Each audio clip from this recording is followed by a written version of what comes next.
ఆస్మా ఆస్మా గారా మాట్లాడేది? అవును, నేను జర్నలిస్ట్ శివారెడ్డి మాట్లాడుతున్నామా, సిగ్నల్ టీవీ నుంచి.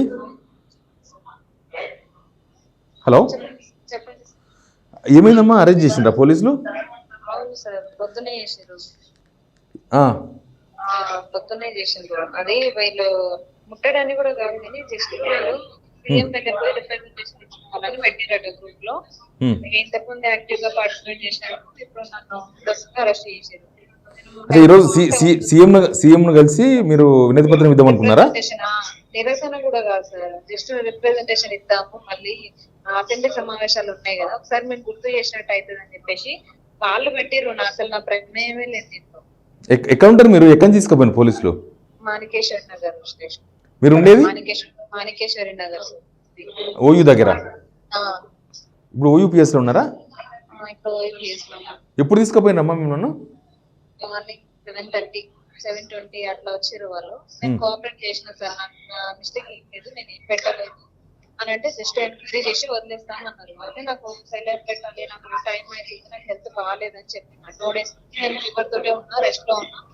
అంటే కూడా వాళ్ళు తీసుకొచ్చింది ఎంక్వైరీ అన్నది, నేను కూడా కోఆపరేట్ చేసి వచ్చిన తర్వాత ఇప్పుడు ఇంత టైం అయినా ఉంటుంది అంటే ఇప్పుడు రిపోర్ట్స్ తెప్పించిన. నేను రిపోర్ట్స్ తెప్పించి ఇట్లా ఉంది నా హెల్త్, నేను నాకు గాంధీలో అడ్మిట్ అయినా అని చెప్పేసి అవన్నీ చూపించి ఇప్పుడు చెప్తే ఎస్ఐసార్ అని, సరే నీ హెల్త్ బాగాలేదు కాబట్టి వదిలేస్తున్నాము, ఇంకా నువ్వు ఎటు వెళ్ళకు అని చెప్పేసి అన్నారు.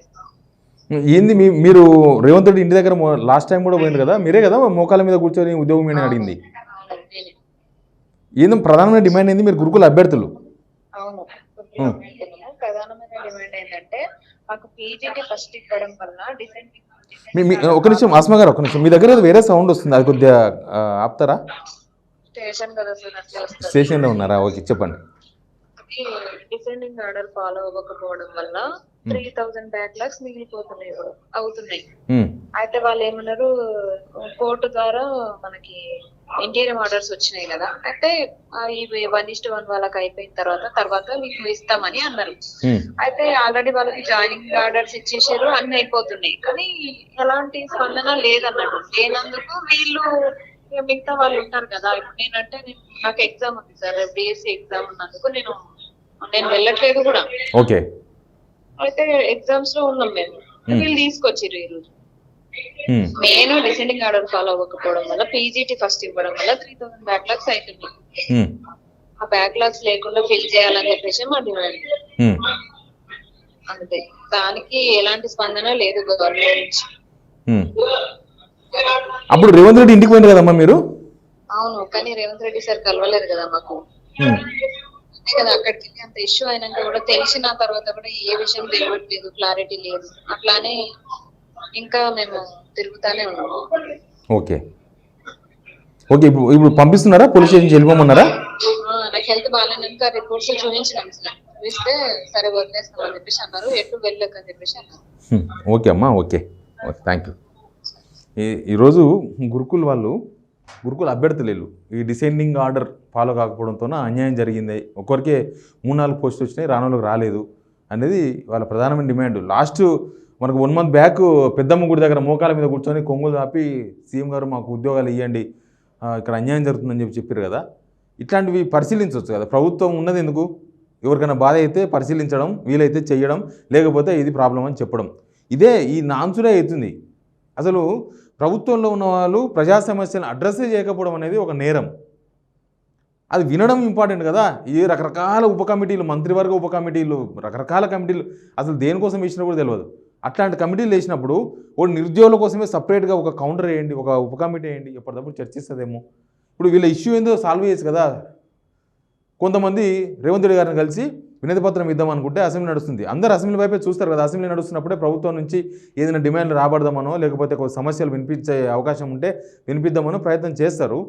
ఇక ఏముంది, వాళ్ళకు వీళ్ళకి తేడా ఏముంది? అంతకుముందు ప్రభుత్వంలో ఈ ప్రభుత్వానికి ఏం తేడా ఉంది?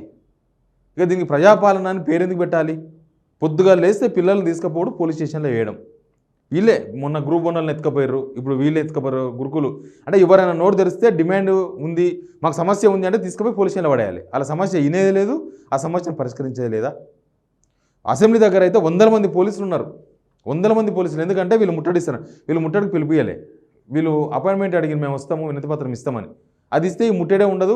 ఆడ 100 మంది పోలీసులు రోడ్ల మీద ఉండాల్సిన అవసరం లేదు. పాపం వాళ్ళ డ్యూటీలు ఎక్కడెక్కడ ఉంటాయి కదా, వాళ్ళ డ్యూటీస్ వాళ్ళు చేసుకునే అవకాశం ఉంటుంది. 100 మంది రోడ్ల మీద అక్కడెక్కడి నుంచో నాంపల్లి రైల్వే స్టేషన్ దగ్గర స్టార్ట్ చేసి అసెంబ్లీ దాకా పోలీసులే ఉన్నారు. అందరు పోలీసులే. ఇప్పటిదాకా బస్సులు ఆపిన మొత్తం అసెంబ్లీ ముందు నుంచి బస్సులు పోద్దంట. అక్కడ నుంచి నాంపల్లికి వెళ్ళి వచ్చే బస్సులు మొత్తం రైటుకు బషీర్బాగ్ సైడు, అదే అసెంబ్లీ మెట్రో స్టేషన్ దాటంగానే రైటుకు తిప్పుతున్నారు బస్సులు. ఎందుకంటే బస్సుల్లో వస్తారు వీళ్ళు, బస్సులు వచ్చి అసెంబ్లీ ముట్టడిస్తారని అసెంబ్లీ ముందరికెళ్ళి బస్సులు బ్యాన్. ఫస్ట్ టైం తెలంగాణ ఉద్యమంలో కూడా అసెంబ్లీ ముందుకెళ్ళి బస్సులు బ్యాన్ చేయలే. అప్పుడున్న కాంగ్రెస్ గవర్నమెంట్ కూడా చేయలేదు. మరి ఇప్పుడు చేస్తున్నారు ఎందుకో తెలియదు. ఎవరన్నా ఇటు పోవాలి ఎలక్ట్రికల్ పోవాలని ఎలక్ట్రికల్ పోయలేదు, ఇంకా అట్లా పడి అక్కడ నుంచి ఖైరతాబాద్ పోయి ఎక్కడో పోతాయి, సెక్రటరీ ముందరికి వెళ్ళిపోతాయి, ఇటు వచ్చితో లేరు. ఎందుకో అర్థం కాలే. చిన్న ఏమంటారంటే గోలితో పోయేదాన్ని గుడ్డలాగా తెచ్చుకున్నారు అంటారు చూడండి, ఇది ఇష్యూ. అలా మిల్చి వినతిపత్రాలు ఆల్రెడీ 2-3 సార్లు వచ్చిండ్రు. ఆడ పోతే రేవంత్ రెడ్డి గారు కలవరు, ఎవ్వరు పోయినా కలవరు. ఇల్లు కదా, అదే అధికారిక నివాసం కదా, ఆడికి పోవడమే ఒక గహనం. ఆడికి పోవడం అనేది ఒక పెద్ద అడవిలోకి పోయినట్టే ఉంటుంది.